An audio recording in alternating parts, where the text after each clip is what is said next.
தேவன் தந்த வாக்கு தத்துவம் நடக்கலையா? வாக்கு தத்துவம் நடக்குமா நடக்காதா சந்தேகம் வருதா? அது உண்மையிலே எனக்குள்ள வாக்கு தத்தம் தானா அப்படின்னு கலங்கி இருக்கிறீங்களா? வாக்கு தந்தவர் உண்மையுள்ளவருங்க. அதை செய்யும் அளவுக்கும் சர்வ வல்லமை உள்ளவருங்க. அதை முதல்ல நீங்கள் நம்புங்க. பரிசுத்த வேதாகமத்தில் கிதியோன் பற்றி வாசிச்சிருக்கீங்களா? கிதியோன் கூட இருந்த 32,000 படை வீரர்களில் போரில் பயமுள்ள 22,000 பேரை தேவன் திருப்பி அனுப்ப சொன்னார். அப்படியே அவரும் செய்தார். மீண்டும் அவர்களில் தேவன் 300 பேரை தான் தெரிந்து கொண்டார். பாக்கி 9,700 பேர் திருப்பி அனுப்ப சொன்னார். கிதியோன் தேவனை முற்றிலும் விசுவாசித்து கீழ்ப்படிந்தார். வெறும் 301 பேரை கொண்ட படைதான் 1,20,000 பேரை முறியடித்தது, வெற்றியும் பெற்றது. இதிலிருந்து தேவன் தாமே அவர்களுக்கு வேண்டி யுத்தம் செய்தார் என்று புரிகிறது. எல்லா வீரர்களையும் கொண்டு சென்று போரில் ஜெயித்தால் தேவனின் பலத்த கை இருப்பதை மனிதர்கள் உணர மறந்து விடுவார்கள் என்பது தேவனுக்கு நன்றாகவே தெரியும். அவர் செய்ய நினைப்பது ஒரு நாளும் தடைபடாது. ஒரு ஆளுக்கும் அதை தடுக்க முடியாது.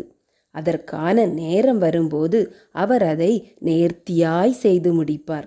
அவருடைய நேரம் வருவதற்கு முன்பே நாம் குறுக்கு வழியில் அடைய முயற்சித்தாலும் வீணே. மனித உதவியை நாடினாலும் வீணே.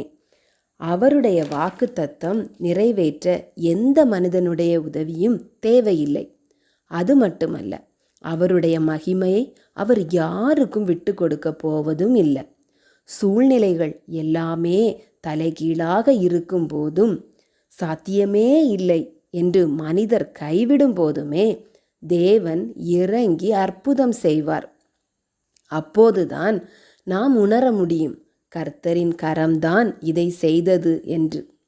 அதன் காலத்திற்கு முன்பு நாம் என்னதான் முயற்சி செய்தாலும் அது வாய்க்கவே வாய்க்காது. அவருடைய நேரம் வந்து விட்டால் அதை தடுக்க யார் வந்தாலும் தடை செய்யவே முடியாது. அது மகிமையாய் நடந்தே தீரும். ஆகவே பிரியமானவர்களே, மனமடிந்து போகாமல் தேவனுக்குள் பலப்படுங்கள். தேவன் உங்களை மிகவும் நேசிக்கிறார். அதனால்தான் இந்த வார்த்தைகள் மூலம் உங்களோடு இடைபெறுகிறார். கவலைப்படாதீர்கள் சகோதரா சகோதரி, வல்லவரை ஸ்தோத்திரியுங்கள். தேவனுக்கு சதா காலமும் நன்றி சொல்லுங்கள். அவருக்கு புதிய பாடல்களை பாடுங்கள். ஜெய கொடியானவர் உங்களை எல்லா தீங்குக்கும் விலக்கி வாக்கு தந்தை நிறைவேற்ற வல்லவராயிருக்கிறார் என்பதை விசுவாசித்து பொறுமையாய் அவருடைய வேலைக்காய் காத்திருப்போமாக.